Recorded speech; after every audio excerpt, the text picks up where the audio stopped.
Next ఇప్పుడు assembly ఎన్నికలు ఉన్నాయి కదా ఏపీలో. ఎవరు గెలిస్తే బాగుంటుందని చెప్పేసి మీరు అనుకుంటున్నారు? ఆబ్వియస్లీ మళ్ళీ వైఎస్ జగన్మోహన్ రెడ్డి గారు గెలిస్తే బాగుందని అనిపిస్తుంది.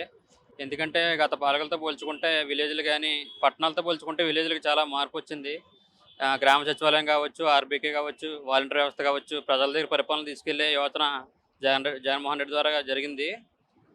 మీ చంద్రబాబు నాయుడు గారు కూడా 14 సంవత్సరాలు పరిపాలన చేశారు, కానీ ఎక్కడా కూడా అంతా హైదరాబాద్ ఇప్పుడు హైదరాబాద్ ఎలా డెవలప్ అయింది, వైజాగ్ డెవలప్ అవ్వలేదు.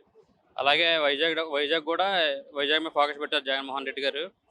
ఈ అన్ని గ్రామాలని కూడా ఒక రాజధానిలో తీర్చిదిద్దామనే ఉద్దేశంతో ప్రజల దగ్గరికి పరిపాలన జరగాలనే ఉద్దేశంతో జగన్మోహన్ రెడ్డి చాలా కృషి చేశారు 5 ఏళ్లలోనే. రాబోయే 5 సంవత్సరాల్లో కూడా జగన్మోహన్ రెడ్డి గారు గెలిచి రాజధానిని పర్మనెంట్ చేసి దాన్ని డెవలప్ చేయడానికి కృషి చేస్తే ఇంకా బాగుంటుంది.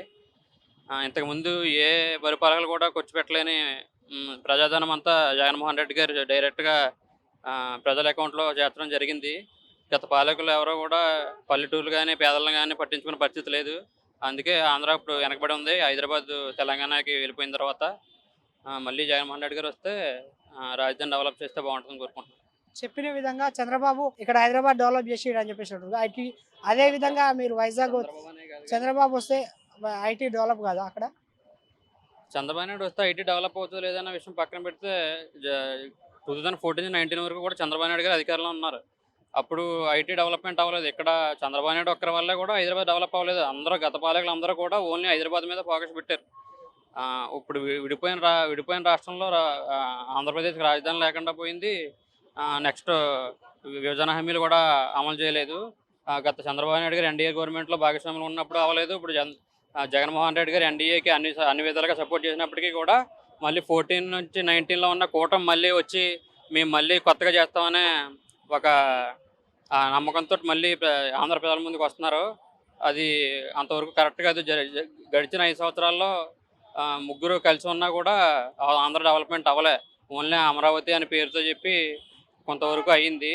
మళ్ళీ జగన్మోహన్ రెడ్డి గారు వచ్చి అన్ని 3 రాజధానులు పేరుతోటి అన్ని విధాలా అభివృద్ధి చేద్దామని కృషితో యువతకి మంచి అవకాశాలు కల్పిస్తారని మా నమ్మకం. పవన్ కళ్యాణ్ 21 స్థానాలు ఉన్నాయి కదా అసెంబ్లీలో. అవి ఎన్ని స్థానాలు వచ్చే అవకాశాలు ఉన్నాయి? అసలు పవన్ కళ్యాణ్ గెలుస్తాడా గెలవడా? పవన్ కళ్యాణ్ గెలుస్తాడు గెలవడం అనేది నియోజకవర్గం అయిన ఒక కుల ప్రాతిపదిక మీద మళ్ళీ పిఠాపురంలో గత 2019 ఎలాగైతే భీమవరం గాజువాక ఎంచుకున్నాడో మళ్ళీ ఆ రెండు కూడా గాలికి వదిలేసి ఇప్పుడు కొత్తగా మళ్ళీ పిఠాపురాన్ని భుజాన్ని వేసుకున్నాడు.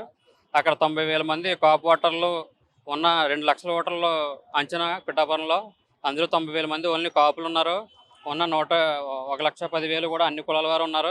ఈ ఈక్వేషన్ తోటి కాపు కులం సపోర్ట్ చేస్తే నెక్స్ట్ అక్కడ టీడీపీ అభ్యర్థిగా ఎవరైతే ఉన్నారో వర్మ గారు, ఆయన కూడా సపోర్ట్ చేస్తే టఫ్ ఫైట్ జరుగుతుంది.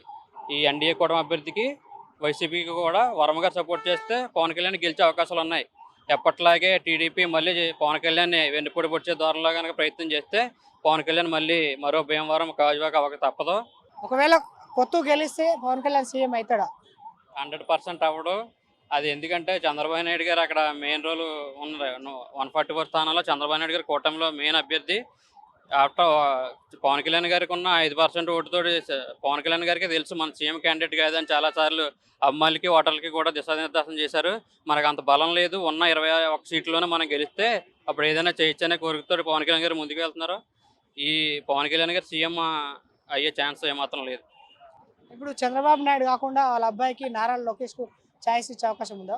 నారా లోకేష్కి సాయం ఇస్తే టీడీపీ మళ్ళీ జీరో. ఆల్రెడీ ఇప్పుడు నారా లోకేష్ గారు ఎక్కడ యాక్టివ్గా కనిపించట్లేదు. మంగళగిరిలో మళ్ళీ జెండా పాతితే కనుక అవకాశం ఉంటుంది.